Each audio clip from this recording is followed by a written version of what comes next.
Justice Mazahar Ali Naqvi के बाद supreme court के जज जस्टिस एजाज अल एहसन भी मुस्ताफ़ी हो गए। सीनियर तरीन जज जस्टिस एजाज अल एहसन ने अपना इस्तीफ़ा सदर डॉक्टर आरिफ अलवी को भिजवा दिया। जस्टिस एजाज अल एहसन ने सुप्रीम जुडिशनल काउंसिल के इजलास में भी शिरकत नहीं की थी। सुप्रीम कोर्ट के अगले चीफ जस्टिस के लिए जस्टिस एजाज अल एहसन का नाम सबसे ऊपर था और उन्होंने अक्टूबर में चीफ जस्टिस बनना था।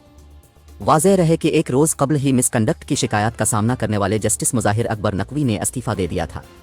सदर ममलकत को इरसाल करदा इस्तीफ़े में मुज़ाहिर अली नकवी ने कहा था कि पहले लाहौर हाई कोर्ट और फिर सुप्रीम कोर्ट ऑफ पाकिस्तान के जज के तौर पर तैनात होना और खिदमात अंजाम देना एजाज़ की बात है। उन्होंने कहा था कि अवामी मालूमात और किसी हद तक अवामी रिकॉर्ड का मामला होने की वजह से ऐसे हालात में मेरे लिए अब सुप्रीम कोर्ट ऑफ पाकिस्तान के जज के तौर पर खिदमात जारी रखना मुमकिन नहीं है। अपने इस्तीफ़े में उन्होंने लिखा कि डेव प्रोसेस की सोच भी इस फैसले पर मजबूर करती है, इसलिए मैं सुप्रीम कोर्ट ऑफ पाकिस्तान के जज के ओहदे से मुस्ताफ़ी हो रहा।